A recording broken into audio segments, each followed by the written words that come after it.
gave them a list of what they had to have to come in and that type of thing. So again, if that's going to be the case, I need to know from the hospitals if that's going to hold true for all the students, because we're going to have to figure out what we're going to do to get that stuff around for our students, because like the N95s, they're all going to the federal government now because of all the other states.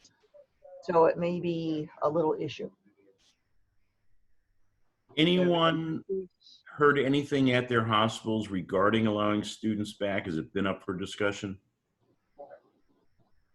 I mean, at RGH in Clifton, I mean, in all the Rochester regional hospitals, we have started reincorporating students. We've got some PA, some NP, and some nursing students back, but we're certainly not at the capacity we were previously. Different arrangements with different, some, like, I think, if I remember correctly, the school's providing some of the PPE. I think we were providing their face shield, but they were providing their masks. There's some very interesting, you know, agreements in ways that's working at the moment. So but that said, it's also changing from month to month. So I think everybody's, you know, still trying to move and shake a little bit to make things happen. Right, and John and I secured some masks over the summer, you know, and we would find them at Tops or wherever in boxes of 50. We were picking them up because not knowing what was going to be happening for fall. You know, we probably have enough that we could give each student 4 or 5, and then they either are going to have to reuse them or they're going to have to come up with their own, or wherever they're going, that type of a thing. Again, like I said, I've tried 2 or 3 suppliers for the N95s early. We might be able to get a few more now. I see that True Value Hardware is selling them in a pack of 5 for $19.99, and they say that they're equal to N95. So I may have to go store to store and start buying, which I can do that. That doesn't bother me. But I just got to start working on that to figure out what the hospitals are going to require. That's my whole thing. Have you talked to anyone in education at RRH at all? I have not. Jake was going to go over and see them or whatever, but I certainly got to check for the AEMT kids too, because they would be doing some of their time at Rochester General, you know, and with Clifton and that type. Sure. Any and all students that have been coming back have been running through the RRH education department. They've really got a process for all of that and how that's going. So that would definitely be the folks to reach out to. And if you need a contact, please let me know. I'm happy to get you one. Okay. Thank you. Jack, I can follow up on that from our end. I do have a sense, though, that there, as James mentioned, there may be some requirement to provide their own PPE. If that's all it comes down to, it sounds like we'd be in a position to do that. If we can get each of the students 4 or 5 N95s, and they can reuse them for a day or two, I mean, that's even up to maybe 10 days in the hospital or 10 experiences. I think we may have to work with that, but we've got to get the okay from the hospital, because certainly we all know there is some risk to both the students and the people at the hospitals, that we're not out of this by any means. So yeah, Matt, if you can get a little more information, and Rochester Regional, and I'm not sure if we've got anyone representing the Strong system over at Thompson. Did I see Sarah? No, Chrissy is there. Oh, Chris, okay. You know, obviously, you know, the paramedic students are as important, sometimes it's not more important so than Dr. Michelin says Costco has a great deal on surgical masks, by the way. But, you know, in order to get our patients to the hospitals so they can be seen by the APPs and the docs and all the other folks, we've got to have a good EMS system. And we've got to get our AEMT and our paramedic and our EMT students up to speed so they can do a good job. So I hope we're not going to leave those folks. Well, and that may be where we need to take a look at the requirements that we've got, the various departments and that, and see if we can narrow that down or at all or not, and put it into ride time or whatever. I mean, I'm not trying to short the students, but some of it may come down to where we can only get into certain spots. And I think utilizing more of the pre-hospital setting may be what we have to do, but we still have to get them some hospital time. Right. Just there's stuff that goes in the hospital that they're just not going to get when they're riding pre-hospital, and they need to know what happens after they get their patients there. It helps them prepare for what they're going to do in the field. So that's super important. We've got to get them in somehow. I know I And- talked to Bill Camilla, and he said their students right now are just shadowing physicians in Strong. That's all they're I'd be happy to do that. I know there's a couple of my colleagues that are willing to do that, hopefully similar folks at the other facilities. And I'd like to think we can do it real time. Obviously, if things get any worse or we can't do it real time, we may have to look at virtual. But let's hope we can still do it real time for now. Jack, this is Nancy Church from Thompson. I can check Hi. it too.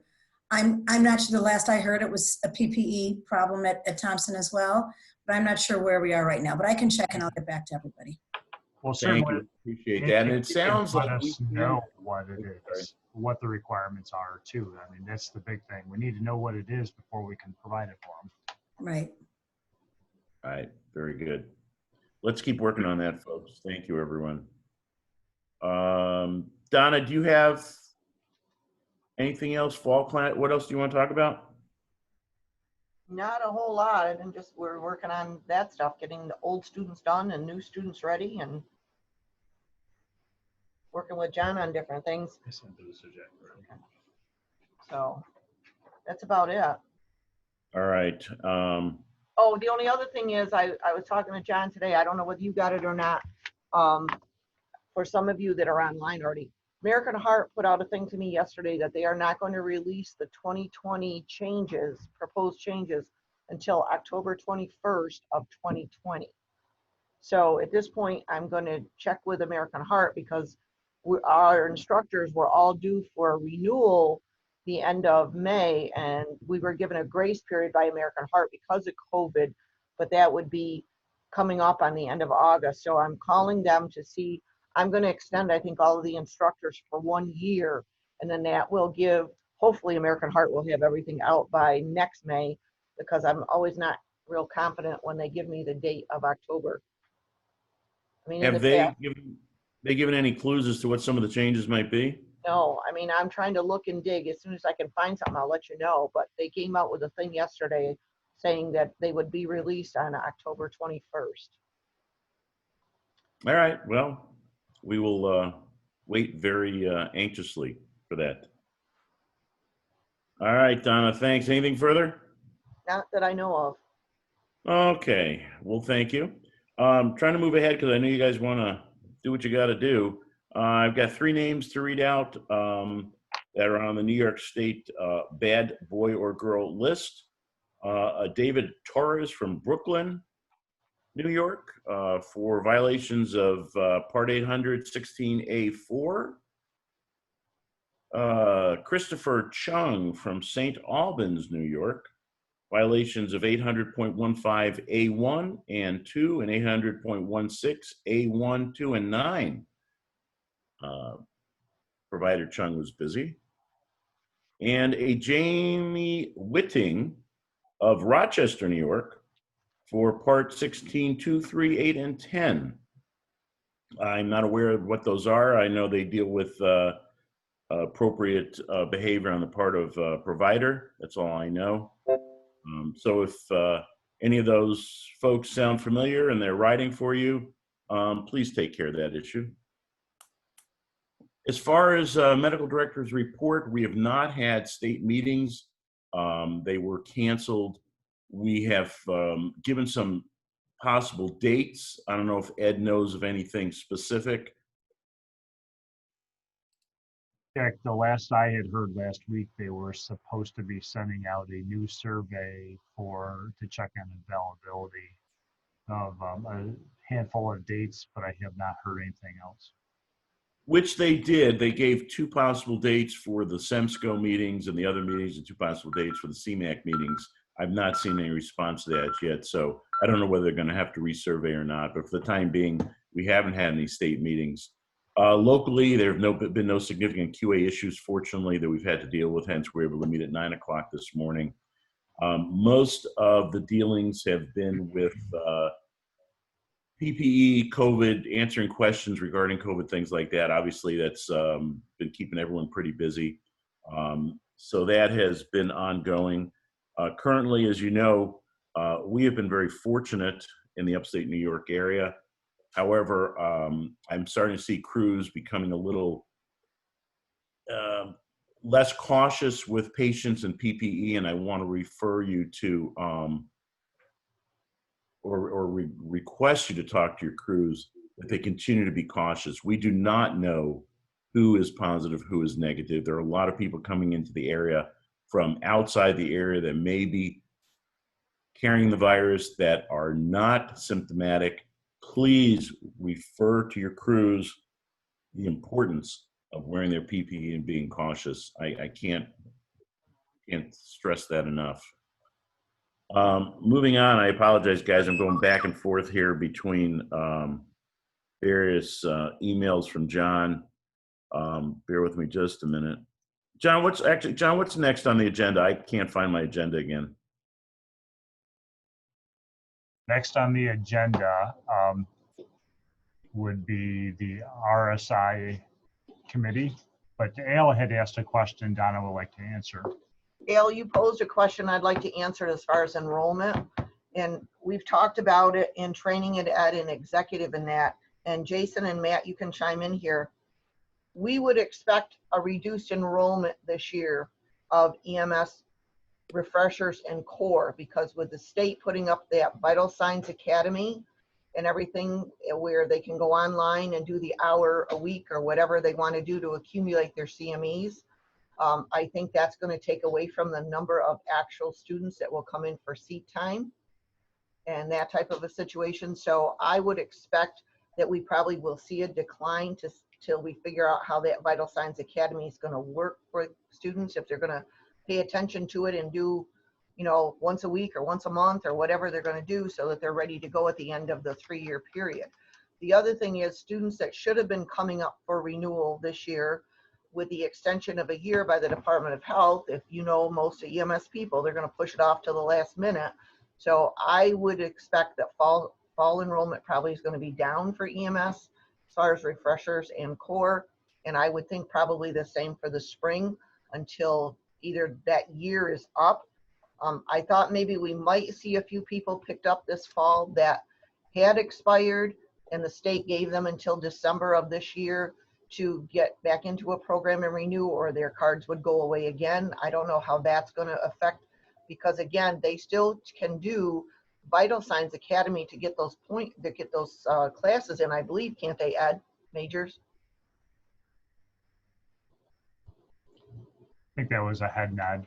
Okay. Yeah, well, if they're expired, I mean, if they're within the extension, yes. If they're a current provider that has a valid certification, correct, they can. Okay. So we might pick a few of them up, but we might not. If once they get into that Vital Signs Academy, I think you're going to see enrollment statewide is going to go down, not just our area as far as refreshers and core. So paramedic students applications are ready to go out. We've got some that we've been mailing out, stuff like that. Jake is taking care of some of that. And like I say, we'll put the classes up. We're going to see what happens. That's all I can say. I know that's not a good answer, Al, but I think it's going to be interesting to see what the fallout from COVID is across all aspects of healthcare. sure. We know we're going to lose a lot of current providers. We know we're going to see people retiring early if they can. And you got to wonder what's going to happen to admission requests for all levels, nursing all the way up through physician. It's going to be very interesting to see. Well, you're right. I think the program, in the fall, even nursing, massage therapy, any of those are going to be questionable.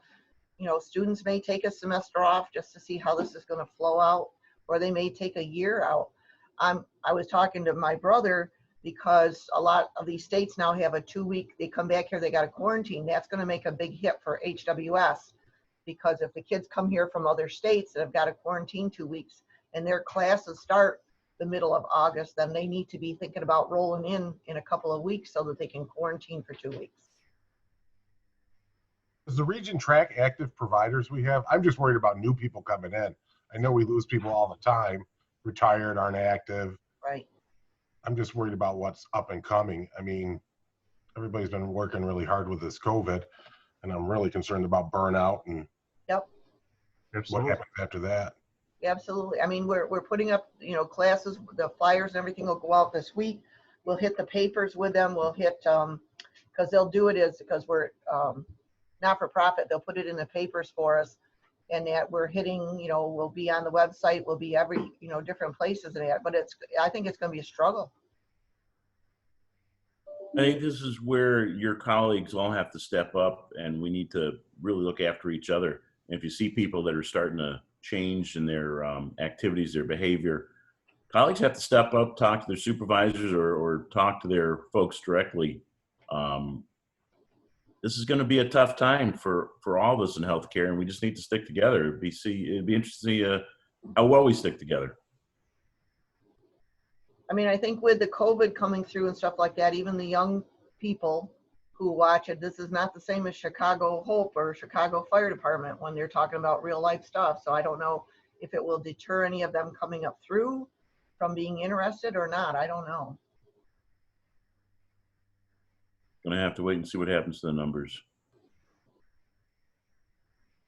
All right, moving ahead, the SCT group. Hang on a second, guys. RSI first, Jack. All right, John, I'm having some technical problems. You want to get the meeting going? Carlotta, you want to give a report for your RSI committee? Yeah, sure. Everybody can hear me, right? Good. Yeah, we don't have that much for RSI. A lot of the stuff that I have actually I see is on old business and new business, so my reports will be quick. For RSI, a couple things. First thing is, and Kevin, I don't know if you got my text, but I believe we have one person up for reciprocity, and that is Paul McDougall from North Seneca. He was credentialed in Monroe County through AMR and through Grease Ambulance, and I believe he meets the criteria and was approved by North Seneca's medical director, which I believe is Dr. Talbot. Correct. So I'm asking the physicians for permission to allow Paul McDougall to practice RSI in this region as per the reciprocity policy as stated in the RSI guidelines and handbook.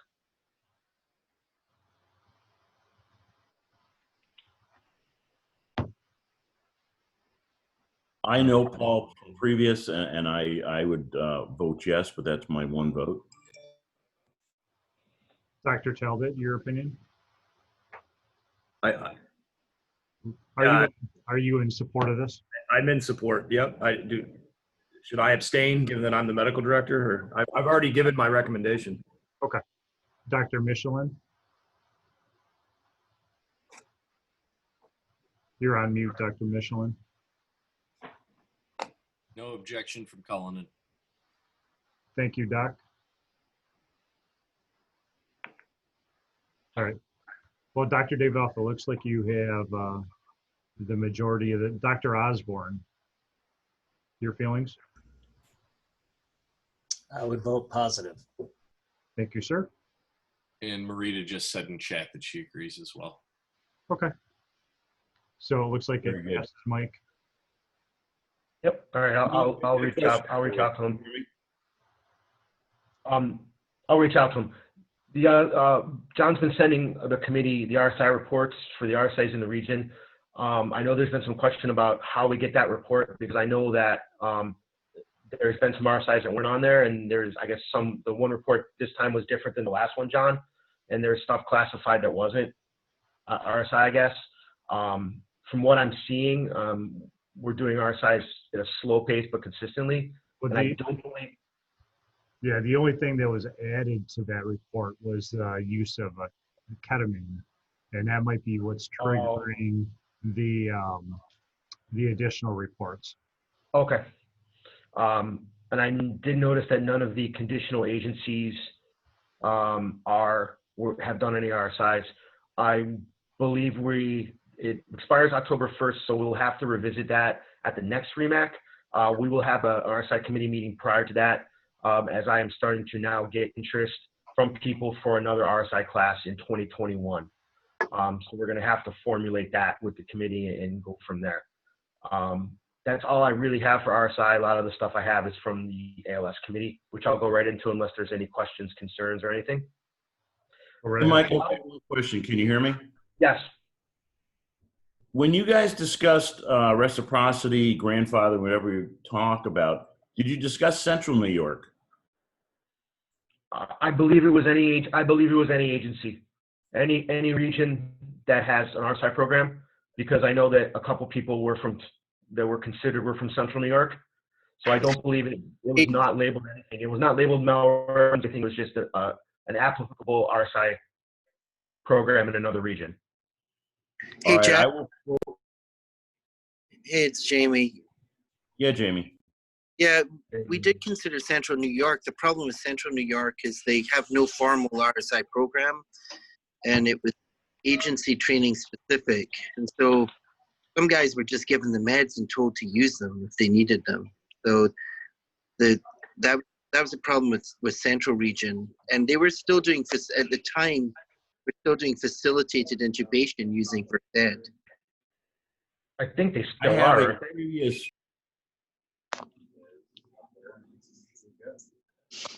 I've got a previous flight nurse from Central New York that was trained by Dr. Fulliger that would like to practice in this region. I will forward the information to you guys as a group for discussion. Okay. Yeah, Mike, one of the paramedics, he's our new admit captain. He's been a flight paramedic for 14 years with Air One, when Air One was doing the medevacs. We had RSI in Central New York for a while. Before the region actually had a RSI program. So it didn't go through the normal regional process they have, which was kind of laxed at the time. But we'll send you all the information so you guys can look at it, make a decision, along with a letter from his agency medical director and Jack. Al, can you send me his email? You send me his phone number, but I needed his email too. Yeah, I'll send it to you right now. Thanks. Thank you, guys. And like I said, we're gonna have a committee meeting probably next month because we got to iron some things out, so we can discuss all that then. I don't want to take up a lot of time with this. So I know we got some other things to talk about. So I see that some of the stuff that I have for ALS committee is under old and new business, so I will not talk about that now. A couple things I want to talk about. The first thing is that the committee was tasked with creating a protocol for IV nitroglycerin. I believe it was sent out, John, correct or no? Or are we just discussing it? Say that again, Mike. Did you send out the nitro protocol or no? I did not. That's just up for discussion and further clarification at this point. Okay, so I have a couple clarification questions. The first clarification question I have is this going to be a regional mandate, or is this going to be a suggested? The only reason I ask that is when I did my research on this, and I appreciate everybody in the committee who sent me some stuff. When I did research on this, I found 6 or 7 states that had this protocol, and none of it was IV bolus. It was all IV drip. And my question is if this is going to be a regional requirement, how are we going to work around the need for IV pumps for agencies that may not have the training or may not have the assets to afford getting pumps for every ambulance or stuff like that? I mean, I understand that IV pumps are expensive. I've been advocating for us to have IV pumps on 911 jobs for probably the better part of the last decade, due to the fact that if you read the back of a dial-a-flow, it says that it's not supposed to be used on vasoactive medications. So we're running around starting norepinephrine and epinephrine drips on patients with an inaccurate dial-a-flow, or doing, quick med math gravity drip calculations. My personal opinion is anything vasoactive needs to be on a pump. I understand that it's expensive, but I'd say it's almost the price of doing business. That's my personal take on it, however. But I definitely understand the issue, especially with nitroglycerin infusions and a pump. That's kind of a big deal, but it's also expensive. You're right, Mike. So let me just explain why I tasked the group with that. They were tasked with 2 tasks. One was to come up with a possible protocol for IV bolus nitroglycerin rather than using sublingual nitroglycerin in patients that were BiPAP'd. It takes a while to get someone stable on BiPAP. You have to get a good fit. You have to get them stable. When you remove the mask to administer medications, you lose all the benefit of the BiPAP. And hence I asked them to come up with an IV bolus policy or protocol so we could avoid that and better treat our CHF and respiratory patients. Understanding that it's not common. However, a couple of years ago, BiPAP wasn't common either. And if we're going to be the leaders in it, let's try to be so. The second one was a policy or protocol for sub-Q terbutaline in the setting of our COVID patients. Rather than using nebulizers, even with filters at the end, I don't like the concept of contaminating the ambulance folks, and then the emergency room with nebs coming in. I find that sub-Q terbutaline is very safe and effective, and I want to try to come up with a policy to use it in the region pre-hospital and bring both of these to the state, possibly to be used throughout the state. So yes, Jason, it does bring up another question about continuous flow drips and should they be on pumps. I think most of us would agree. The question is, can services afford that? Can we find an affordable pump? It does bring up a lot of other questions, but initially, in the short term, I'd like to come up with two policies, one for sub-Q terbutaline and one for IV bolus nitroglycerin, so that we can better treat those two categories of patients. So I'll work on the we'll work on the IV the terbutaline. We haven't, I focus mostly on the nitro, so I apologize. The second part of this is doing my research. I noticed that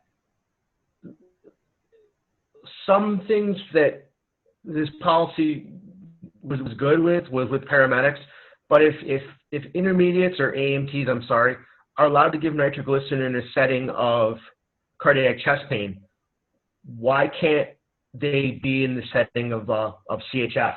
So one of the things I did add is I did add a component for intermediate, or sorry, I keep saying intermediates, I'm old, AEMTs to give nitroglycerin in the setting of CHF. And it is not a standing order, it is a medical control. So I can forward that out, and I can work on I got some articles about the IV bolus, so I can work on that. I can send this out as is right now, so you guys can look at it, including the advanced EMT portion for comments. I understand I may be opening up a can of worms here, but I would really like to have some input from the other providers, what their thoughts are. I apologize about the noise. I know one of the things Mike discussed when we were in the discussion about the nitro was education. I definitely could take that on without an issue. And Dr. Surratt has mentioned he'd help out with that as well. I have not started the ball rolling on education for either of these two things until the policy is approved and finalized. And my thought is we could take the two policies with the education components to the state as an entire package. So once the policies are finalized, I'll get to work on those, but I didn't want to put the cart before the horse. All right, I'll send that to you, Jason. I'm working on it. The next thing, go ahead, Jamie. I think as a committee, we still need to discuss more, because last I remember we were always talking about the IV drip. We didn't have a lot of discussion on the bolus. So as a committee, we haven't discussed the bolus that Jack's really looking for. Yeah, I know, Jamie. I'm working on it. I'm trying to get a package together and send it to the committee. So you'll know as soon as I get it done, I promise. Mike, before you start working on that, I'd like to get a little more input from the other providers on the meeting today, what their thoughts are. I hate to put you to work if everyone here is against what we're talking about. Well, that's fine. The next thing I have is medication shortages. First, I'd like to thank Al and Dan and Brian at Finger Lakes for helping me out and giving me some medications that I needed. I know that we talked as a group about the shortages that we're having, especially in terms of AFI 1 to 10,000, amiodarone, lidocaine, and succinylcholine, amongst others. For me, the big one is the amiodarone lidocaine. I'm just about out of lidocaine. I have one left, so now I don't have any anti-arrhythmetics left. What do the docs think about medication alternatives? Off the top of my head, the only medication alternative that I can think of for epi 1 to 10,000 is vasopressin. And for succinylcholine, what do you think about vecuronium or something like that? Is there anything we can do? What happens if we have somebody in VFib and I don't have the medications to potentially bring them out of? I think rocuronium as an alternative to the sucks is appropriate. Vec and pancuronium are certainly alternatives. They're just longer acting, and it does put your airway at somewhat of an increased risk. But if we get to that point, I would go in that order. Roc is the first alternative. Vec and pan is your second alternatives. I'm more concerned about the antiarrhythmetics. What can we do? What can we do if our agencies run out of amiodarone and lidocaine, including drips and premixed and syringes? What alternatives do we have? Defibrillation. Even the premixed drips are not available.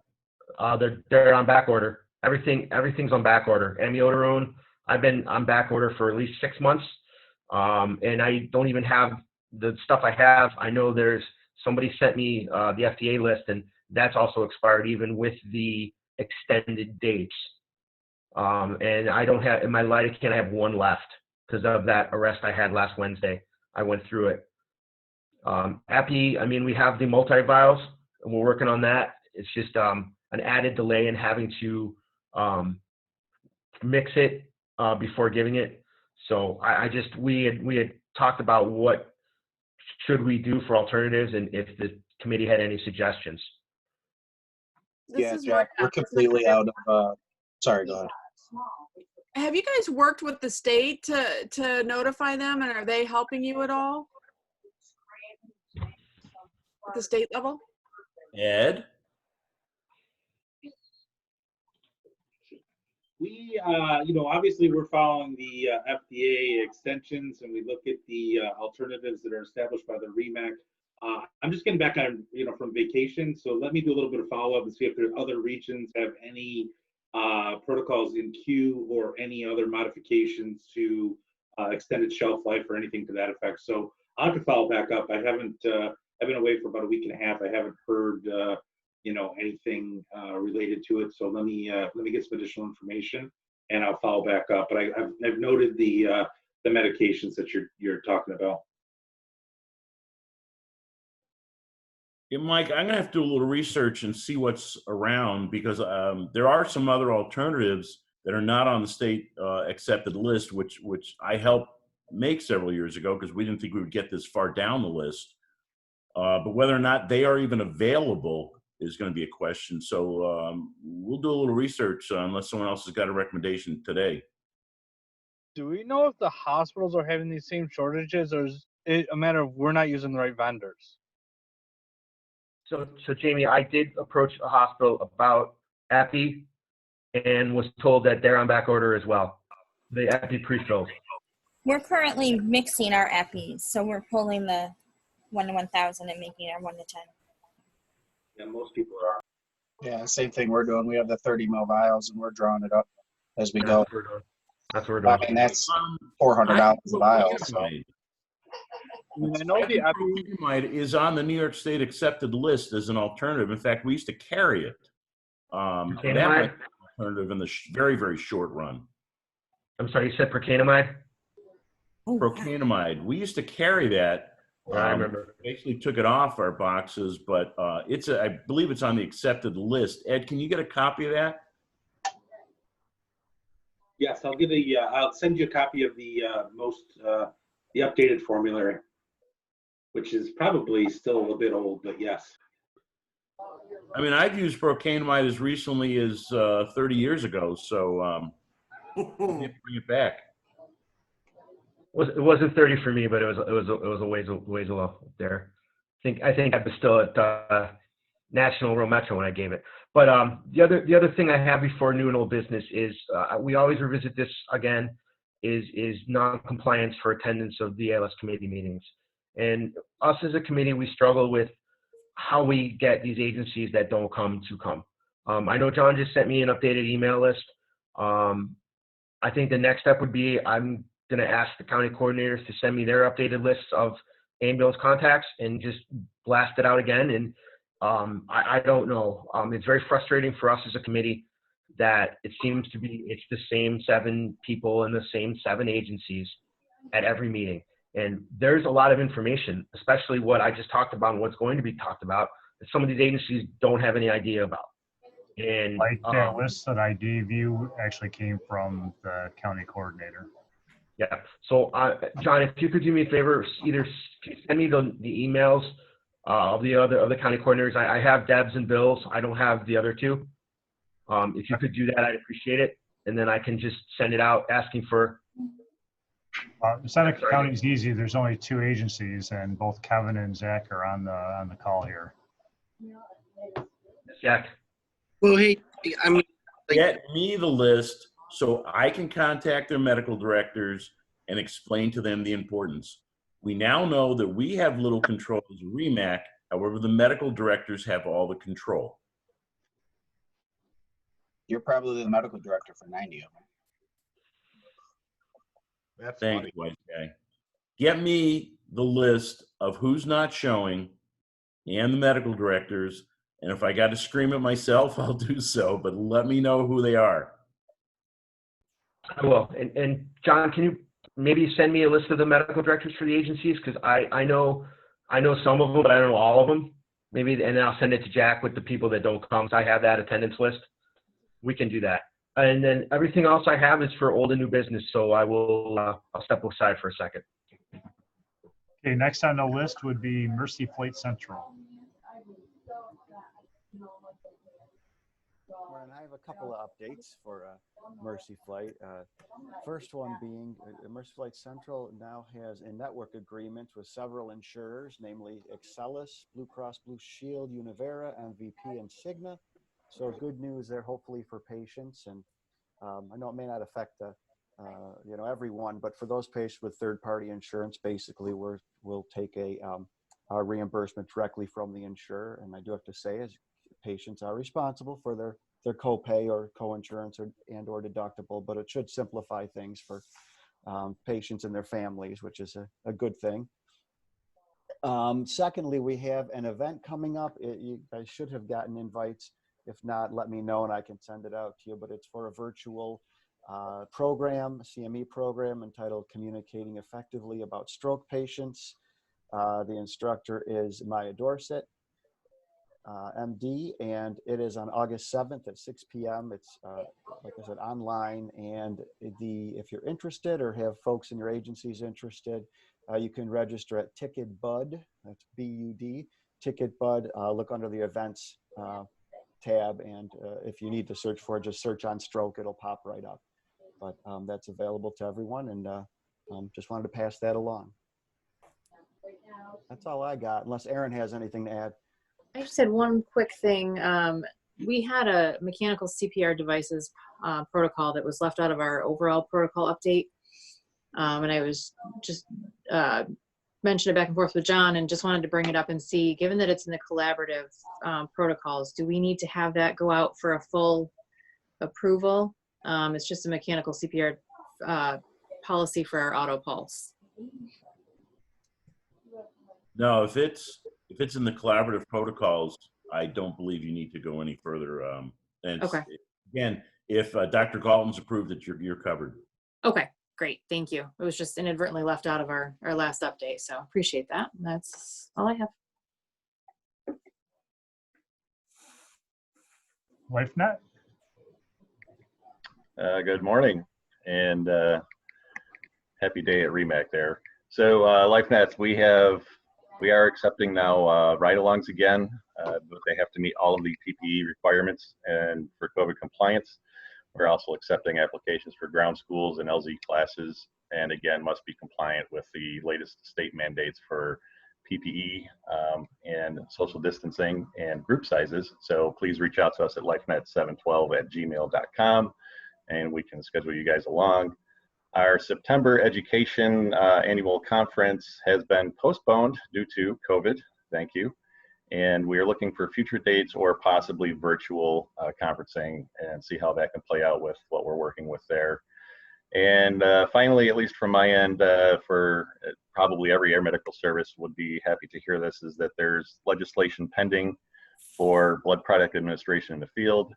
And right now we have all of our infrastructure in place, our coolers, our alarms, our reporting systems, and contracts with the American Red Cross. So hopefully that will be passing legislation soon and get it out of the hands of the bureaus and get it into true legislation. And that's all I have. Thank you. Thanks, Doug. All right, moving ahead. Thompson Health.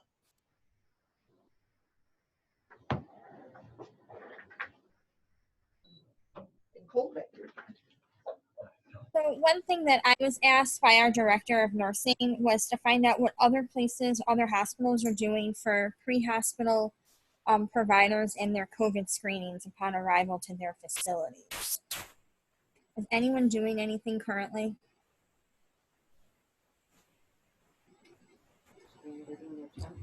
My understanding is that the services are supposed to be doing pre-shift screening.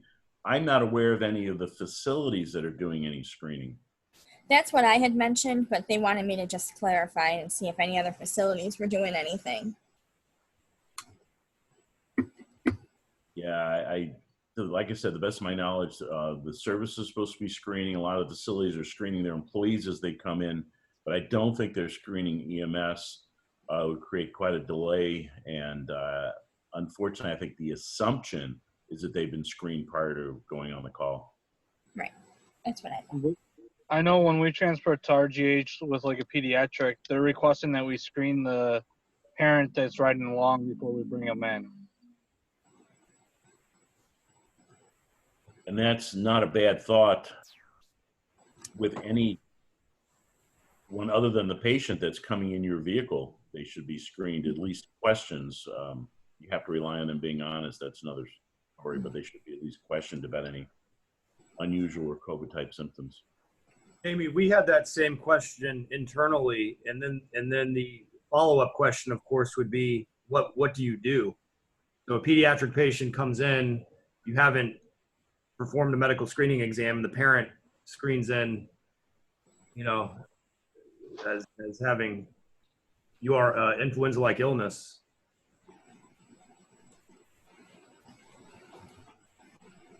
I guess we probably try to isolate them if we've got negative pressure room available, and obviously insist on them wearing their masks. A lot of questions that we just don't have real appropriate answers to, and even if we got the answers, trying to make them happen is another story.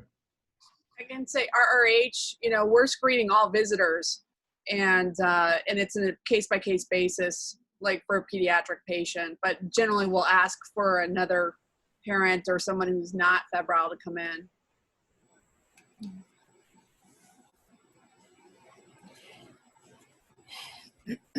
All right, Chris, anything further from Thompson? Not from me. I don't know if Dr. Osborne has anything. Dr. Osborne or Ms. Church?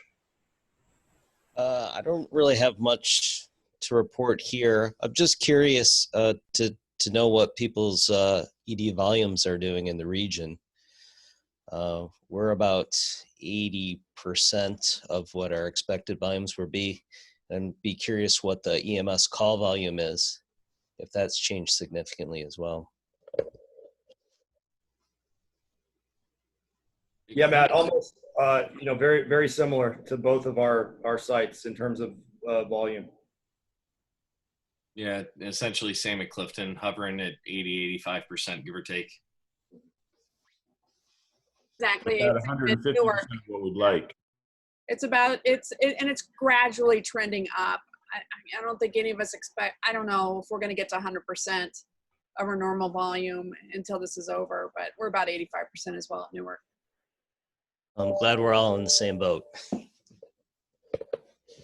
interesting to see what the next few weeks bring, if we start to see a surge in this area of COVID cases. And certainly some states are talking about shutting down the bars, restaurants, things like that. I don't know what's going to happen in New York. So this is a very, very dynamic situation. It'll be interesting to see what happens in the next few weeks. Thompson has nothing further. Let's move ahead to, well, Clifton Springs. We didn't hear from you specifically. Biggest news for us is we're going to be building a new ER starting just after the new year.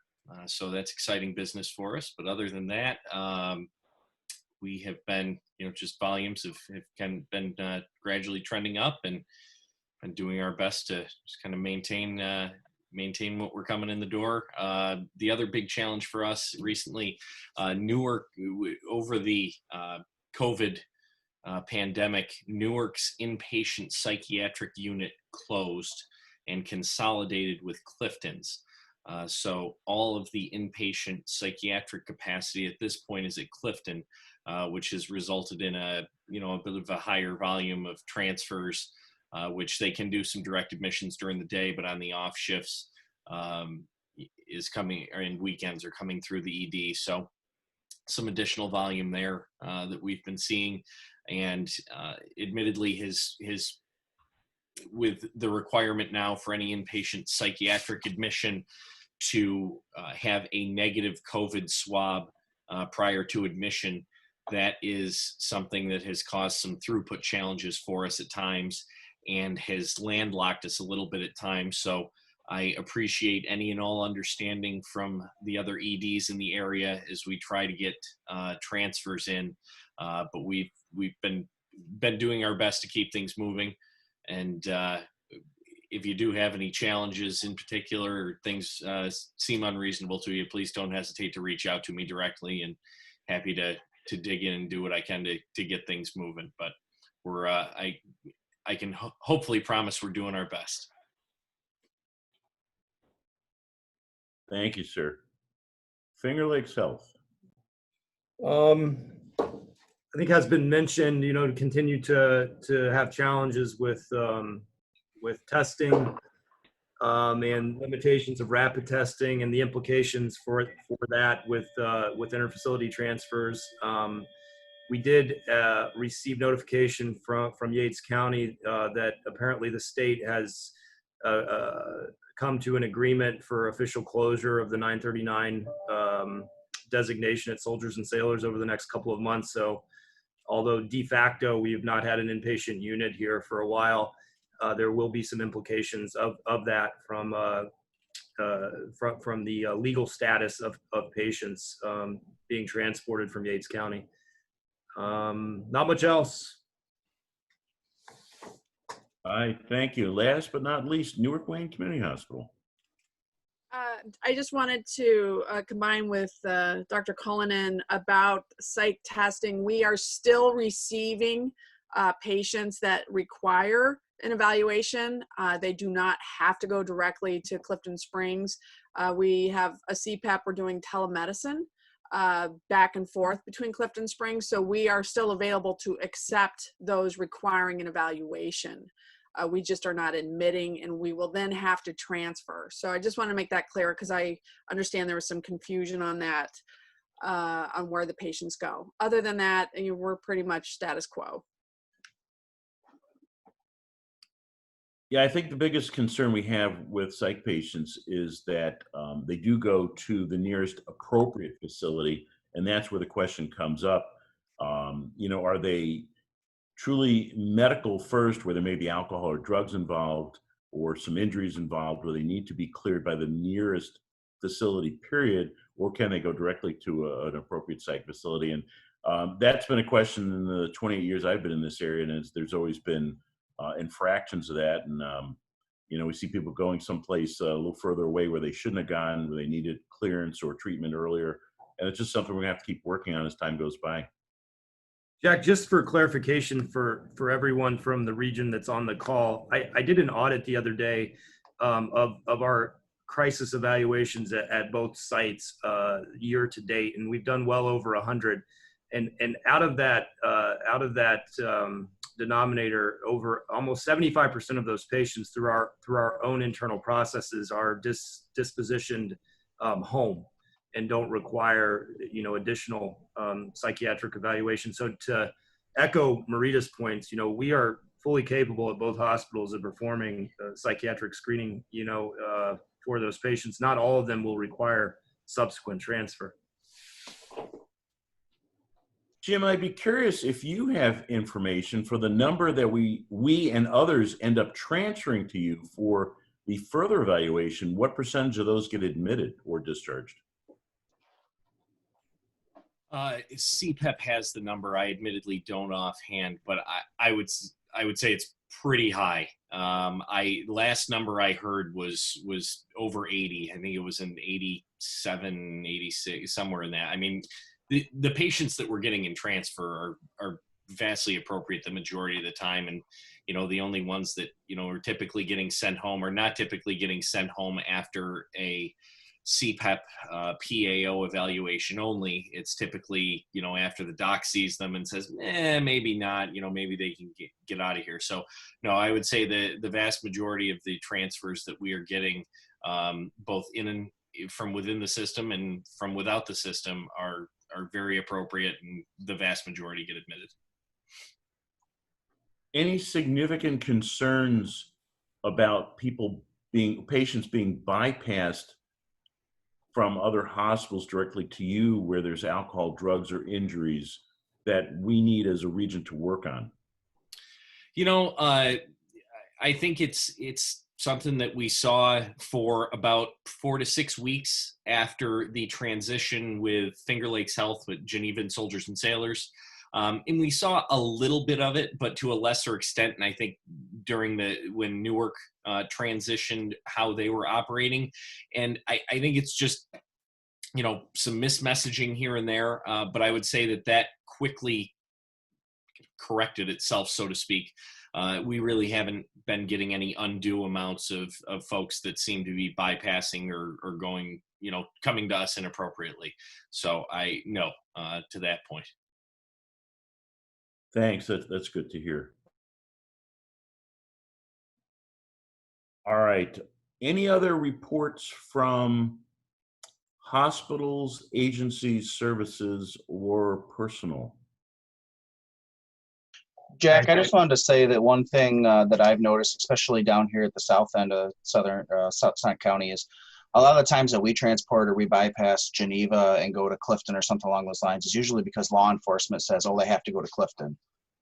And we explain to them, well, they got to be medically cleared, or Geneva has the services. I know I've talked with Dr. Talbot a couple times, and he says, no, bring them here. We have the capabilities of doing, psychiatric services. We have all these capabilities. And I've explained it to Sheriff Luce and the troopers and everything.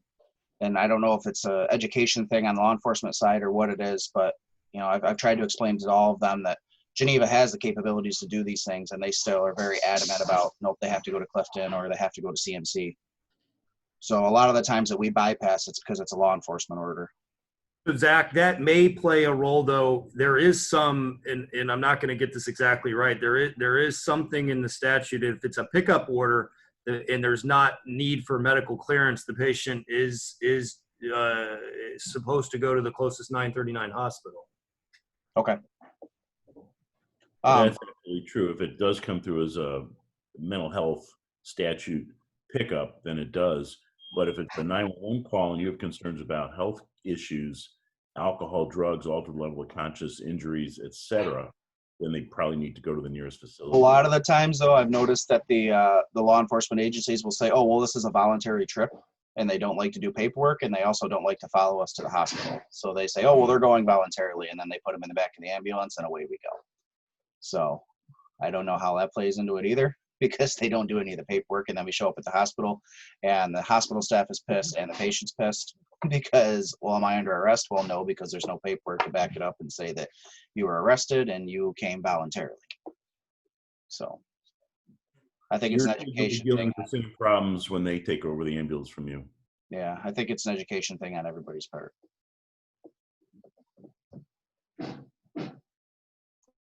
All right. Ed, do you have anything else to report from the state level?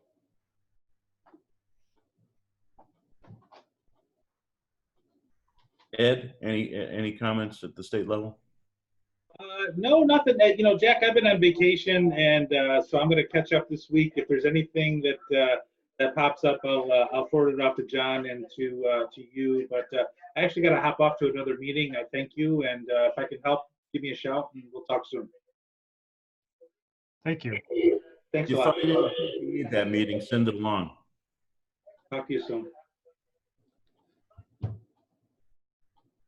right, we're going to move ahead, and this is really, I think, the meat of the meeting today. Old business. We set the advanced practice committee on several tasks recently, and they've come forth with some information regarding SCT protocols and possibly regional medical director for such. So I'm just going to let those folks move ahead.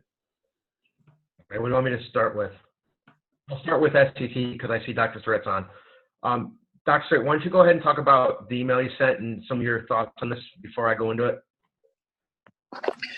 Yeah, I mean, I sent an email. I think John forwarded it to everyone. I mean, SCT is an interesting beast because it tends to be hospital-specific, provider-specific, and destination-specific. And so my concerns were we don't want to micromanage SCT. We do want to give some guidelines, but I felt that the guidelines should focus more on the safety of the patient and some of the transport requirements, but would leave the management of the patient to the sending and receiving facilities. And part of the problem is, you know, if you go to one hospital system, they do it one way, and if you go to another hospital system, they do it another. But the things that EMS seems to come up against constantly is who has medical control of the patient, who's giving the orders, and what am I allowed to do? And I think that can be mandated by Remac protocols. The other component to it is medical control. I know there's a lot of discussion. Most companies that do SCT have a designated medical director for it. I would encourage against 911 EMS agencies doing SCT until they actually have the appropriate training and experience. But I felt that it really should be kept at an agency level with oversight from the Remac to ensure that the paramedics and the patients were being safely transported, but without micromanaging the management of the patients. So I sent out 2 documents. One was the actual protocols, and one was, let me pull it up on my computer, so was like kind of guidelines for the SCT program. I believe John sent them both out. I believe what you were talking about was probably the guidelines that I sent out more than the protocols is what you wanted, correct? Dr. Surratt? Yeah, hang on. My thumb is not unmuting fast enough. Yeah, I mean, everything. The guidelines are important. I think the protocols need to be somewhat specific. You know, I know with Mercy Flight, every interfacility transport involves a consult with a transport physician that's responsible for the care of the patient, and they can discuss the specifics of the care. SCT is too specific to have wide-ranging protocols. This isn't chest pain. This is transferring someone on 3 drips that's on a ventilator with vent changes, and there's so many different ways that you can manage these patients. You can't just drive it by protocols. It has to be patient specific. So that was kind of my feeling, is that we should move more away from specific protocols and specific medications and move towards guidelines. This is what a medic can take. This is what they can take without, unless they've had specific training. And they should keep it at the agency level, because some agencies make their money and make their business out of SCT transport. The other thing that I wanted to kind of prevent a little bit is everyone with an ambulance suddenly calling themselves an SCT truck because they have a protocol for it now. And Jamie, that was exactly why I tasked them to go to work on this. And I know some of the agencies, even on this meeting, may be a little bit upset about what we've got to have better control of who and what and when is going on as far as some of these transports. Years ago, some of you might recall, in the air medicine setting recently here, there was a veterinarian that bought a helicopter in central New York, put a nurse and a paramedic on board with a cell phone and called it a helicopter service. You dialed their number, you got the cell phone in the helicopter. They didn't have their own pump. They didn't have their own ventilator. They borrowed them from hospitals. We've got to prevent that from happening in the SDT setting. We've got to start at the very top. We've got to have solid medical control. Medical control has to support the agency doing it. It has to be available for medical control. It's got to be appropriate medical control, as you said. They've got to have the appropriate equipment. We're talking about doing multiple drips, ventilated patients, probably blood products, et cetera, et cetera. They've got to have their own pumps. They've got to have their own ventilators. These people have to be trained and experienced. You can't just walk into an emergency room and say, show me how to use this ventilator and go. So we've got to start at the very top, work our way down. You're right. The protocols themselves, the ventilator changes, the drips, that's a really very small part of the whole picture. The larger picture is who's doing this with whose support and what are they doing it? Is it a solid program? Is it going to be a consistent program from shift to shift, from medic to medic with the right backup? And that's where we've got to come up with these protocols or policies, or whatever you want to call them.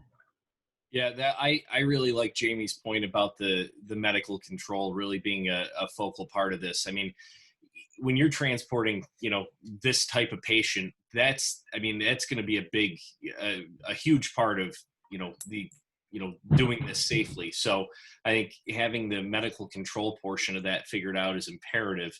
And to your point, Jack, the equipment is also, extremely important to be able to have the appropriate equipment because, showing up to, and this is a particularly sensitive subject for me, having them show up to Clifton and say, sorry, I'm going to need to take this pump and these 6 channels you got running. That's half of what we've got in the department. So that can potentially cripple us. So I think having the equipment and appropriate medical control are both extremely important, but also having, and I see Al, don't worry, it wasn't you guys. I saw you worried there for a minute. But from that point, I think it's extremely important that we try and do our best to get these things up and running because we've got a lot of sick patients that need to get shipped up the road. And it's something that we as a region have definitely struggled with in the past. And I think it's gotten better, but we've certainly always got room to improve. Well, and I think the other component is that we may be doing something that are dangerous. So I've seen people interfacility transported that were taken off the vent and bagged all the way for an hour journey because they weren't vent trained. And I've also seen people that are on the ventilator being transported by medics that do not have RSI experience. So when that guy extubates and he's semi-conscious, they're going to push RSI meds and reintubate them without necessarily the training that they require for it. And I don't think that doing a weekend course in theoretical critical care transport can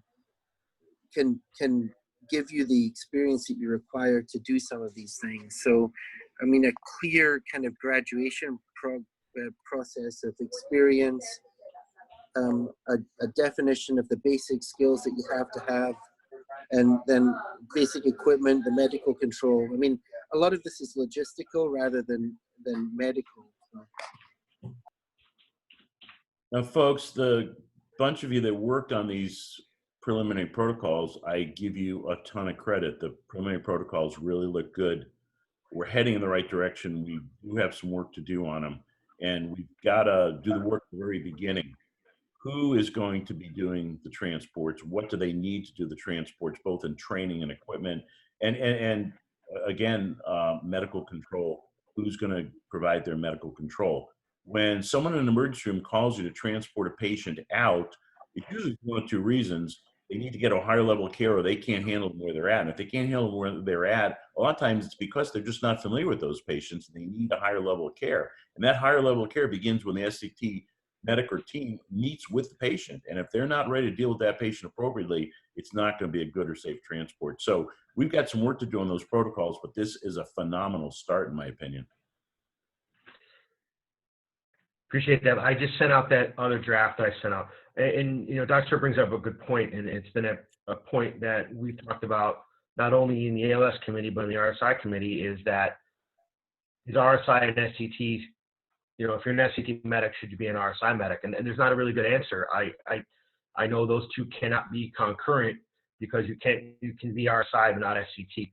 So is that right? I mean, I understand completely, and I think that's something that the RSI committee needs to discuss, and I think we need guidance from this group as to whether you feel that is appropriate or not.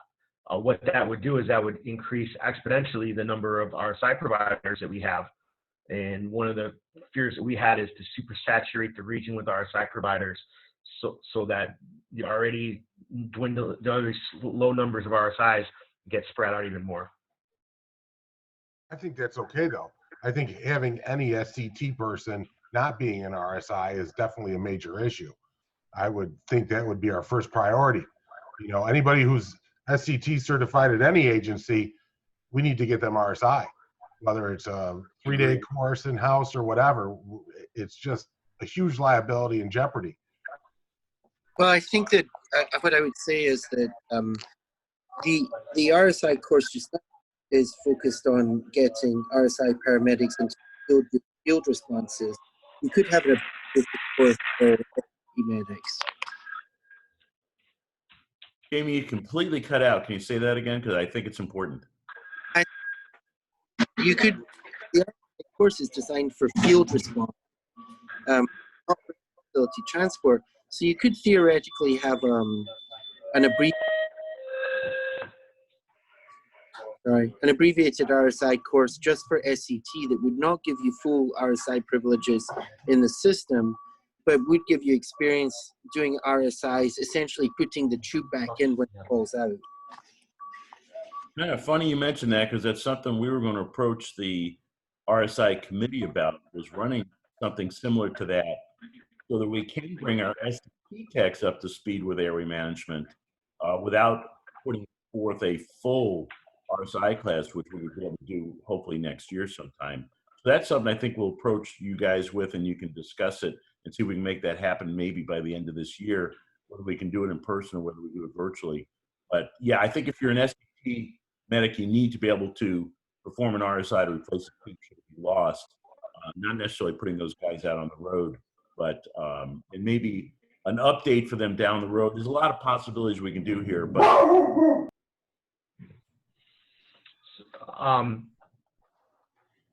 okay, so so could that be an educational component, or does that could that be something we could just send out as education material and maybe a test, or does that need to be some sort of like visual, like PowerPoints and stuff? I think it needs to be virtual. There needs to be some contact between who's teaching it and who's going to be performing it.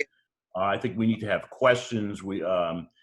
I would love to have a hands-on component, but we may not be able to do that during COVID. Okay, I'll work on something. I'll get it back to the Remac in 2 months. Jack, we can certainly do some sort of modified hands-on with a limited, number of people. It wouldn't be here at the office, but we could certainly set something up off-site. Maybe using Hopewell or Finger Lakes Ambulance, Mercy Flight, something. We've got some possibilities. Yep. Could that be an agency medical director, SCT medical director thing too? Have them run the people through it and then report back to the RSI committee and this committee, or no? I would prefer that. I don't want to wait 2 months. I don't want to wait 2 days. If it takes me pulling all our SCT providers into a room and setting them aside for 3 days to do whatever course, this needs to happen. We're doing this every day. We have tons of SCT providers out there, and if a tube comes dislodged, we're in the same boat. And it's confusing for them. So now I got to call an RSI person or a helicopter or this or that. It shouldn't take this long to do a training session or a breakdown, and I don't care what it is. We'll do the requirements, but ultimately it does fall on the agency's medical director, I believe. So does that mean that they would be RSI like on the road as well, or just for SCT only? I don't see a difference. Are you kidding me? I do. I mean, there's no difference between SCT and road medics. I'm saying skills and knowledge. I'm not saying there's a difference. I know there's a difference, but I'm saying as far as the skills, the education and the knowledge for the RSI, it should be the same. So what I'm saying is, so they, if they do it for every call, like if they go on a field call, 911 call, they can RSI the patient, or just if they're on an SCT and something happens. Why should it be different? Well, I'll tell you what the big difference is, because the tube is already in the patient. You have a bunch of lab tests that you don't have when you're in the field, and you have so many unknowns in the field that you have provided to you when you're doing a transfer. You have IV access. You have a whole bunch of stuff with interfacility transfers. There's just so much more information. There's far less knowledge you need, because the tube came out. You can just rebolus them with the medications they're on, and it may be different medications as well. So it's a whole different skill set. It's easily covered in an education, but simply saying because you can do an RSI in a patient that was intubated 10 minutes ago and versus going into the field is a totally different skill set. Al, one of the reasons why our RSI program in this region has been so successful is that we have spent and I say we, Dr. Surratt and his group, with a few others of us with minimal input, quite honestly, have spent so much time and so much energy basically teaching people to take care of these folks without performing the RSI, without intubating them. We all know the complications that we cause when we intubate a patient, the long-term complications, not only the cost, but the illness, the ventilator-associated problems. And we've been very successful in avoiding intubating people. Our intubation rates are significantly less than they were years ago when everyone and their brother was an RSI tech.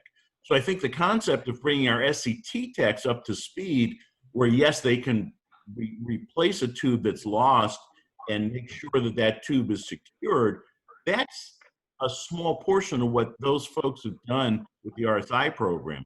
And I'm all in favor of having an SCT to RSI replacement quick course.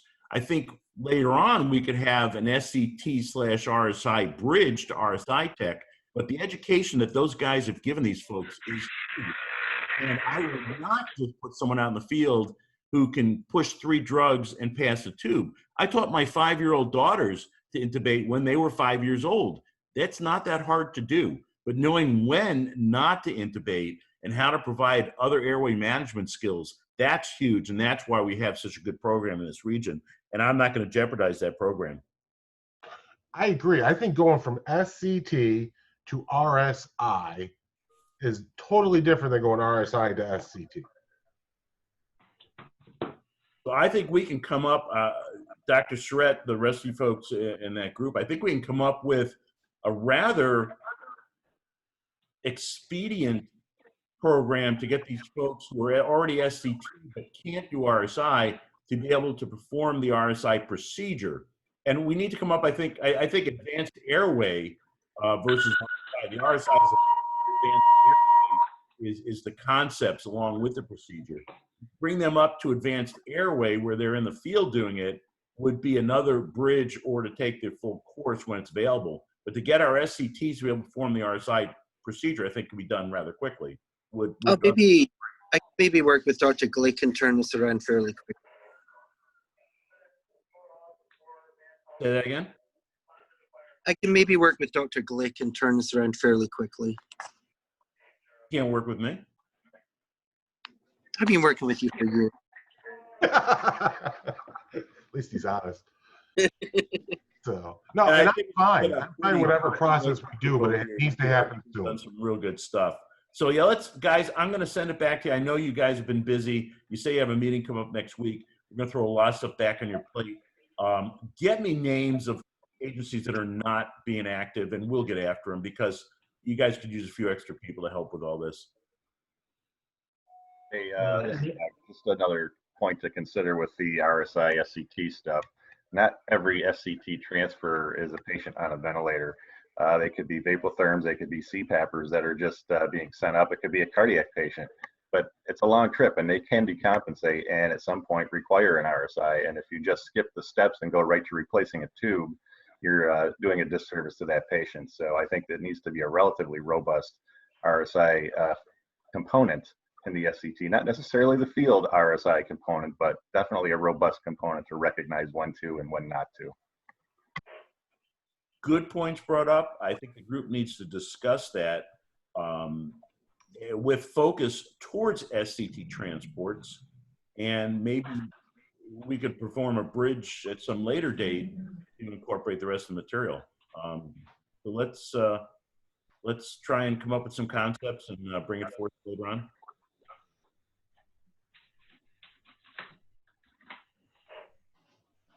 But I'd like to get some discussion. That meeting right now. I'd like to get some discussion going after the meeting, in between this meeting and in the next few days and weeks. We can try and expedite this.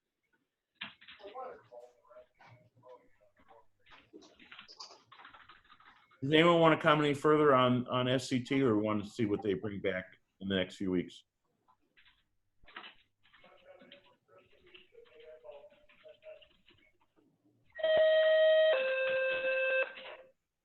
John, under new business, you have system-wide, oh, actually, I'm sorry.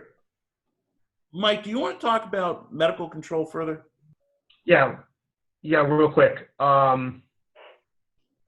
So we had talked about the concept of regional medical control. I did send out an email to members of this committee looking for feedback, and I've only heard from one doctor about the thing. Well, basically, the ALS committee decided that regional medical control probably would be best suited for RSI and SCT. And the question that I posed to this body was, there's three ways we can do it, or two ways, and then there's a third component that I want to bring up. First way we can do it is have a clearinghouse number and have doctors, sign up and be on it, or we have the individual cell phone numbers of the doctors. The question that was brought up, and it's a very good question, is since we're all going towards agency medical directors, should the agency medical directors be directly involved, be the ones involved in this? And that's a good question because, and it's all in terms of availability, because there has been some instances where my agency medical director 9 times out of 10 is not available for a phone call. And I don't really know if it's my place as an agency chief or our place to kind of say, you will answer your phone. So I'm looking for this body for some guidance as to, you guys would be the ones that could potentially be tasked to be on this medical control component. What are your thoughts on this? I mean, my first answer to that is that it's really tough to expect anyone to be on call 24/7 and be expected to be able to give you, pointed medical advice about a critical patient. I think if you've got to be calling somebody that's ready for that. So whether we have people signing up and have a clearinghouse or something of that nature, or whether you're utilizing the the most local emergency department or your destination emergency department, I think it's a tough ask to ask and even not being an agency medical director, I think that's a big ask of an agency medical director to be available constantly for medical control. So Doc, here's why I got brought up. Here's why I got brought up. It got brought up for two reasons. Number one, because of the issue of, I don't know if it's been resolved yet or not, of the issue of that in this region currently we are not allowed to call Strong Memorial Hospital for initial RSI orders, and there was a lot of reluctance to some doctors to give orders if they're not coming to your facility. And the second part of that is sometimes the inability to connect to a medical control. And I'll give you an example. Last Wednesday, we had a significant incident and we needed medical control orders. And unbeknownst to us, the hospital were transporting whose phones were down. And for a good 10 minutes, we could not connect to any physician to get these orders. So we're looking for some sort of a solution. I know it's difficult to have a 100% solution, but we're looking for any alternative that we can. Well, Mike, I'm happy to take medical control calls from my agency, and we're set up to do it. And they give me the information that I want in the way I want it, because that's how we set our training up. That's very different from some of the other agencies. I know that Dr. Davidoff is constantly on the phone taking calls. I know that Glick is as well. So there's people out there that are willing to take the calls. I just don't feel comfortable taking calls from a medic that I've never interacted with before, asking me to do certain things. And I don't think that I offer anything more to that medic than a hospital ER could, because I don't know the medic. The benefit for Wayne County is they know their med director and I know them. I know the capabilities of the agency. I know the capabilities of the medic, and I know the location they're practicing in. And oftentimes, I know the patient. So I feel comfortable giving it for my own agency, but have a clearinghouse of, unless you're going to pay the physicians to be on call for that, I'm not really wanting calls from South Seneca. I'm not picking, that I don't have any interaction with those medics ever, So, but each agency has to define it in their contract with their medical director, and unfortunately, if they want it, they have to pay for it. It was just a thought, because again, I don't want it to go doctor shopping, and I also don't want to deny a patient an order that needs it, especially if I'm calling a hospital that I'm not transporting to, or if I'm getting a doctor that either does not know the provider or is very reluctant to give orders, and that's going to hamper patient care. And that's my issue. That was our issue. That it's all about, again, I don't want significant delays in trying to get orders to somebody. And I'm always, I'll ask for forgiveness and do it, but I don't want to run into a situation where somebody needs an order and you can't get it because either no one's available or some unforeseen, So a quick question, what about the hospital you're transporting to? They oftentimes like to know and be involved in the care prior to arrival. Is there a problem getting those physicians that are working currently on the floor? Sometimes, but again, like I had said, if I'm transporting to Strong Memorial Hospital, I need an RSI patient. They will not give an order for on RSI. They will give an order to maintain, but not to give. And a lot of times I've had to call another hospital that I'm not transporting to, and again, you don't know who's working, and you don't know if the person that is going to answer the phone either knows you or is going to feel comfortable giving an order if they're not going to see the patient. Well, I had an incident this weekend that was for a call for a simple field termination, and there was one physician on at the hospital, and 15 minutes later, after calling, the physician came on the phone. So that patient was well dead by the time I got the order for the field termination. And if it takes me 15 minutes to wait for a doc to get an order for a field termination, I don't really want to wait 15 minutes to get an order for an RSI.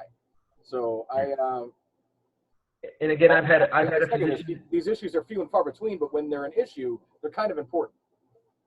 And there's also been instances where physicians at a hospital have denied a field term order, which is not only putting the crew in jeopardy. And I've mentioned that, and I've been told, well, I've had a bad experience. Well, one bad experience shouldn't be, punishing everybody. And I get it, I totally get it, but I know there's not a perfect situation. And we had talked about at length about should this a field termination be an agency medical director call and not a hospital call. I don't have a good answer for it. I was hoping there'd be some suggestions, but it sounds like that what we're doing right now, and I don't know the repercussions of calling a doctor that's not a part of my agency. I don't really feel comfortable calling, Dr. Glick or Dr. Surratt, even though I know I would get an order from them. I don't feel comfortable because they don't have affiliation with my agency. And I don't know if other agency chiefs feel that way. But again, in a situation where this patient's going to die if I don't get an order, I'll ask for forgiveness. But I'm looking for a solution so that medics who aren't, as seasoned as us or don't have a lot of confidence, they're not going to be in a situation where they're going to call a doctor and not get an order that a patient needs. And they're not going to have the resources or the experience to go to a next alternative. I 100% support you. We have a network in place of med control that you should be able to get a physician either you know, at a region you're leaving or a region you're going to 24 hours a day that are on duty and able to respond 24 hours a day. So if it's a matter of physician education, if we need to get something out and kind of update, you know, if there's a, you know, a certain physician that's a problem at one hospital, then let's look at training and revisiting how we all respond via med control versus trying, you know, to create something new. That, I mean, that's my thought. So what about the hospital with the single emergency department physician on duty who's running a cardiac arrest and I need a critical order, and whoever answers the phone, the nurse, the tech, whoever, oh, the doctor's busy right now, you're going to have to hold. And you have a backup, whether it's your medical director is your backup or, you know, that's my thought. I know that I don't think we have the bandwidth as regional directors of the emergency departments to staff a new, different call system. So we need to figure out maybe a secondary backup. And I don't know, to me, it would be the agency director would be a second call. Let me pose this question to the docs that are in charge of EDs. Your thoughts on providers calling that aren't transporting to your hospital? Are you in favor of it or no?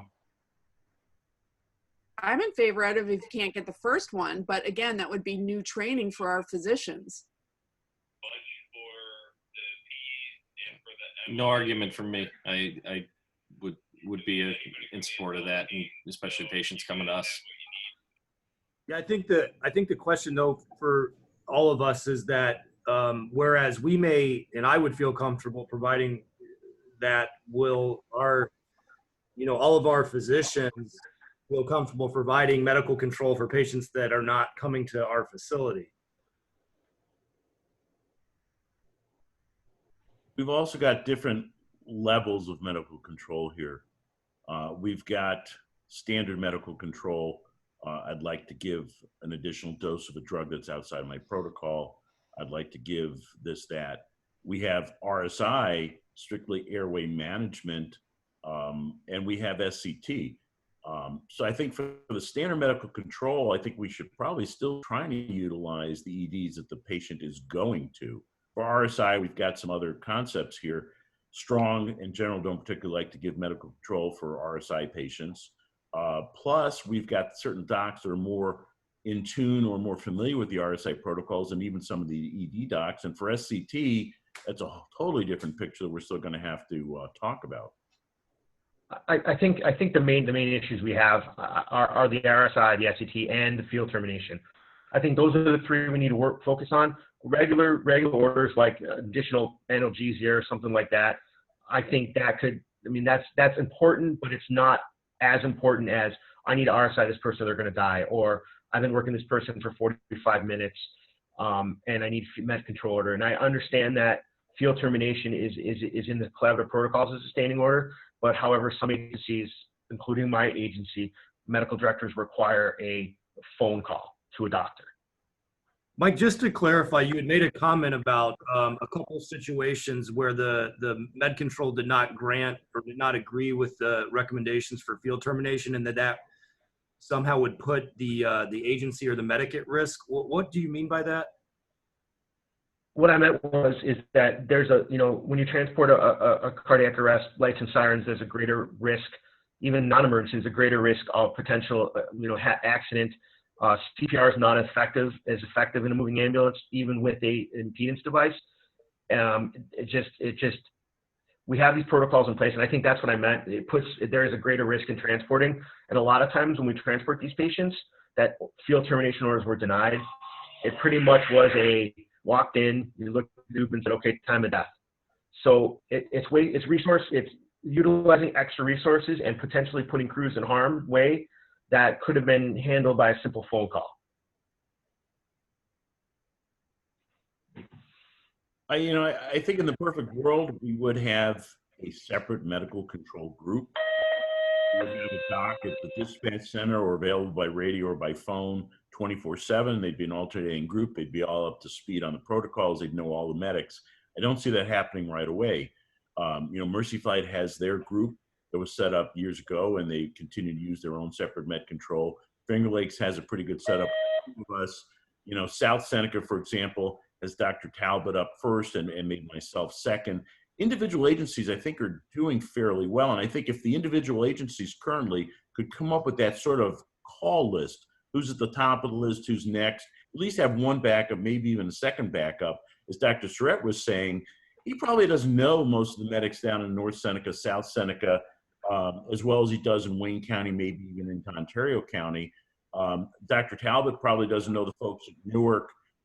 So, you know, we each kind of have our regions that we're familiar with. And if each agency could sort of have their call list in place, it might be the at least best plan currently until we can come up with something better.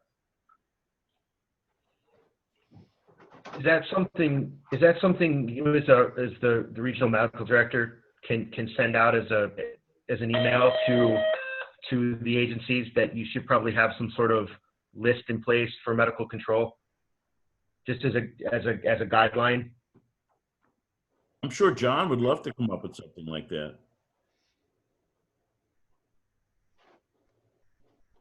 Okay. Yeah, we'll make it do that. Recommendation for the time being. Maybe on the next rewrite, we could actually add that into the protocols. Probably something to even consider doing for other regions in the collaborative protocols. Something was sort of left out, but it's quite important. Okay. So John, I'll work on that if you want. I can draft something or we can go from there. Thanks, everybody. I appreciate the input.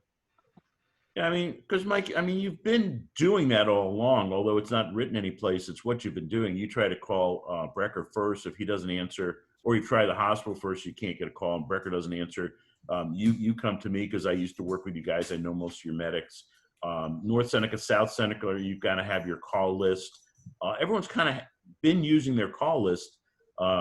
So if we just kind of firm that up a little bit, make sure everyone's got the appropriate phone numbers, at least for the time being. Eventually, it would be great to have a group of docs who are willing to take call, at least for RSI and SCT, and something like a call list or a mass call, whoever picks up the phone first. You know, we could be working on something down the road, but I think for the time being, the quick fix is to have your call list. Okay. Thank you. I know I like to get a hold of Jack on the cell phone and be able to use the FaceTime feature because he's able to put eyes right on the patient. And I show him what I got, and he's usually in favor of giving me whatever orders I need.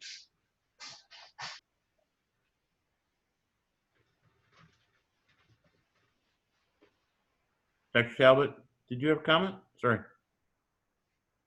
No, we can talk about this offline. I just don't want, I hope you guys know, Zach, that I've let Kevin and some of the guys at North Seneca know this, that I'm available. I typically have my phone with me. So you're free to continue to bother Jack, but I imagine he would want you maybe to go through me a little bit more.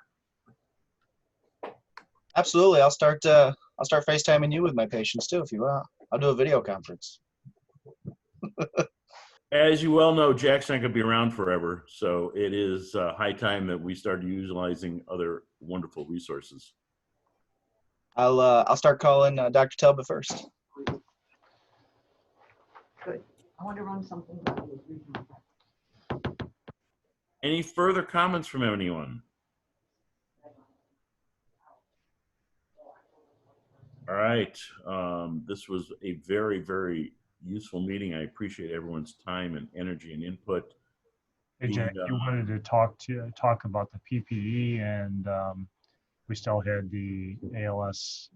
We want to try to come up with a agreed upon system-wide standard, and not call it credentialing, in which all agency medical directors and agency leaders can sign on to, so everybody's being trained at the ALS level or cleared at the ALS level the same way. And that draft document was sent out. I don't believe I saw such a draft document. Yeah, you said you got it when we were talking earlier. I thought that was SCT. Nope, there's should be a draft document as well. I can send it to you offline here, but Can send it up. I'll send it right now. You're talking about the initial ALS clearance? correct. And if you hadn't practiced in a period of time, what that process of,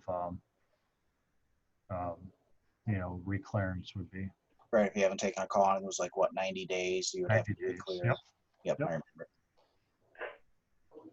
We don't want to call it credentialing. We want to call it a system-wide training standard. I just sent it right now, John. Recommendation. Yep. Who just sent it out? I did. Just send it out.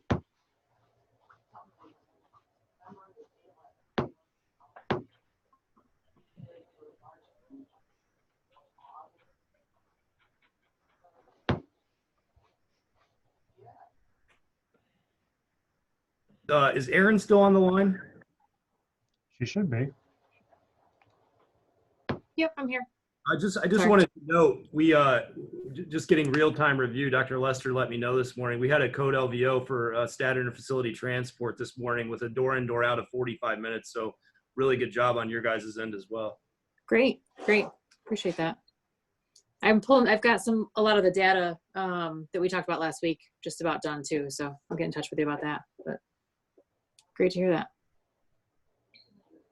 I apologize. I had mixed this up with another form that got sent out, and I thought it was a copy of a previous form. So I was just looking it over.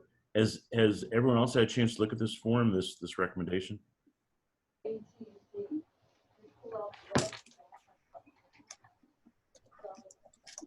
Mike, did you just send it to Jack, or did you Nope, send I sent it to everybody. Okay.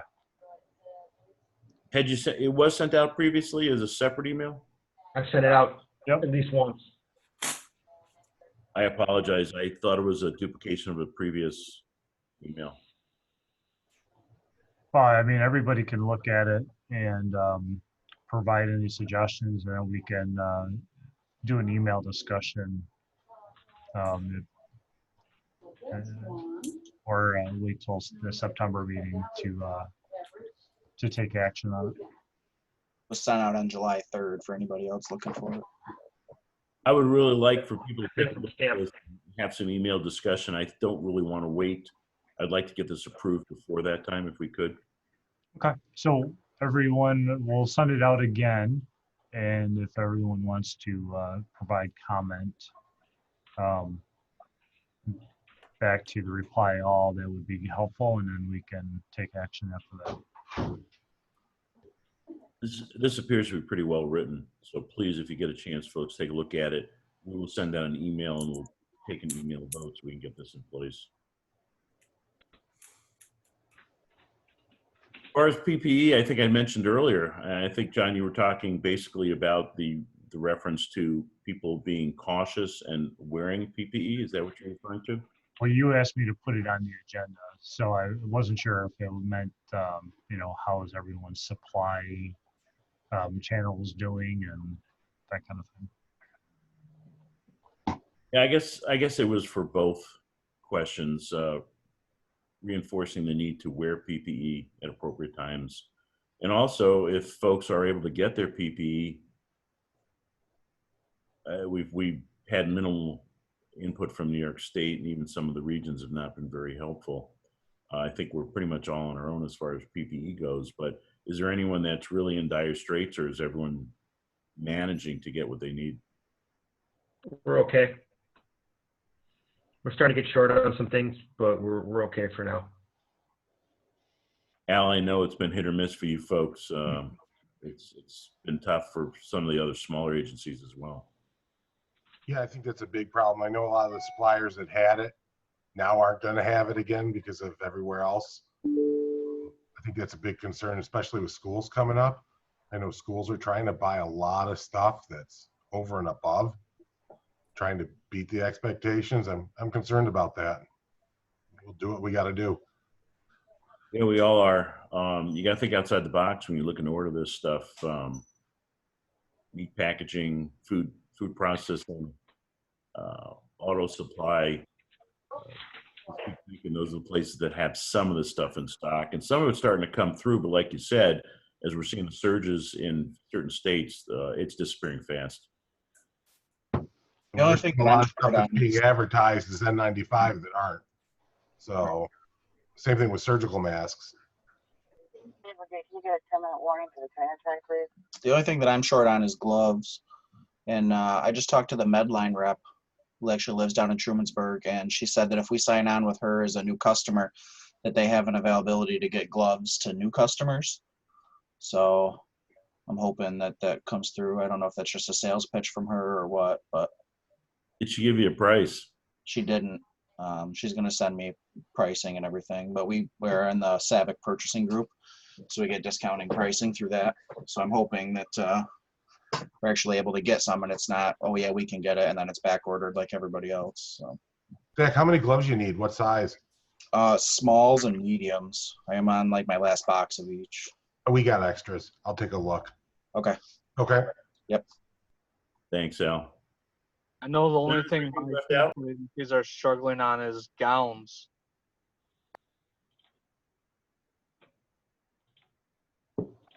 We got 30 of the gowns from Ontario County, the washable ones that we've been using for a lot of our big ones. It's a little pain in the butt having to wash them each time, but it'll keep us going. Are they the rubberized ones? I don't know. I don't even know if Deb's still on. It's whatever they issued. Okay. I know they can be laundered and they got a barrier protection. Okay. Al, did they happen to give you the vendor that they used, got those from? I do. I'll look through my emails. I have it. Okay, if you could forward that over to me, that would be helpful. Maybe we might need some from the classes. You know, it might also be time for, you know, the EMS services in the region. Maybe we should sit down and look about our supplies. You know, if we can order in bulk and even have some place to put this stuff, it might be worth it. I know smaller agencies are having a hard time getting med, but it seems like bigger agencies aren't having as much of a rough time. Yeah, we've been talking about elective purchasing for almost a decade. I think it would be a good idea, and I know, Al, you and I have talked about this at length. I think it's time that the agency chiefs, at least the bigger agencies, sit down and have a meeting, whether it's virtual or face-to-face, because we've got some things to talk about. And one of them is that, you know, maybe about purchasing and bulk stuff. I've seen some availability of bulk, but we're talking 50,000 gallons, 100,000 gallons, something that an individual agency or an individual could not get their hands on. But certainly as a group, you may be able to handle that many. I can also talk to corporate here and see if we can use our purchasing power in that position. I mean, we buy our gloves by the case, by the pallets at the racetrack. Pallet gloves could help a lot of folks in this region. Are the hospitals having similar problems?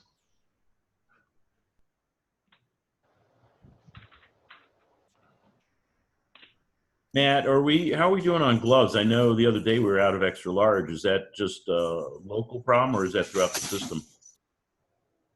I think that may have been more of not supply chain, but just internal processes, because they've been able to restock. I think more so would be the N95 should we, you know, see significant surge. And the challenge is everyone following kind of universal recommendations and you know, what is considered aerosolized and non-aerosolized procedures, and different, you know, staff have different ideas of what that means. And so I think we're going to continue to have challenges with availability, more so with N95 than anything. Yeah, and our RH, we're really conserving still. We always have, but we've had enough. But our staff reuses our N95 still, and we still have processes in place to really, you know, keep them for even weeks on hand if we're not using the N95s frequently.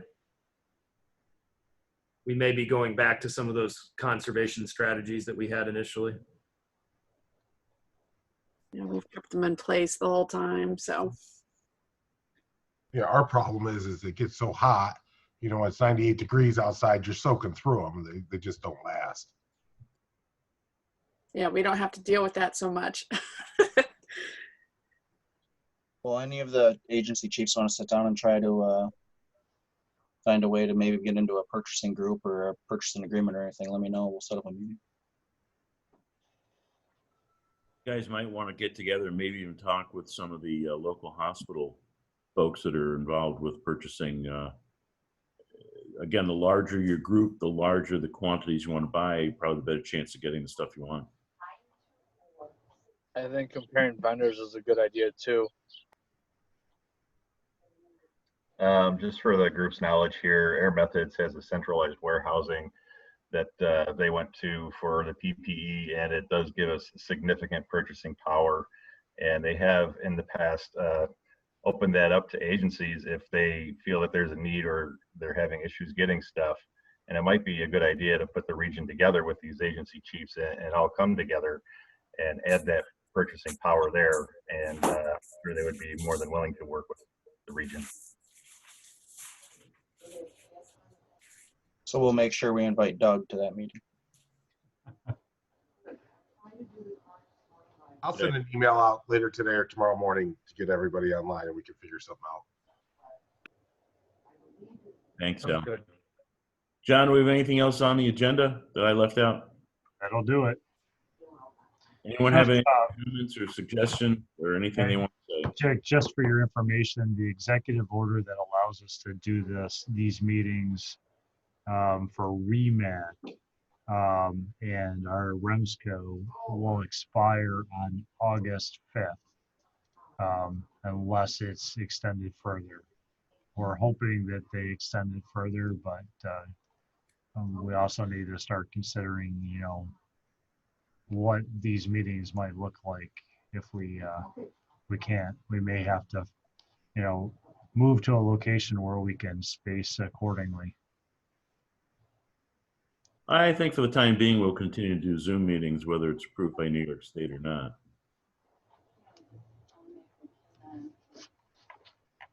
Will not put the entire region's health at risk. And I'll reach out to the state, not that they've answered any of my emails in 4 months, but I'll certainly try it again. Have you discussed that at any of your weekly meetings? Well, it's been discussed and I brought it up, and they're as much in the dark as we are. They because the order comes from the governor's office itself. All right, we'll have to discuss this offline because we're heading to a place we don't want to be online with. Any other comments that anyone wants to make? Folks, I can't thank you enough for joining the meeting, for what you do. Stay safe, please, and we'll figure out what we're going to do for the next meeting. Be in touch, guys. Take care.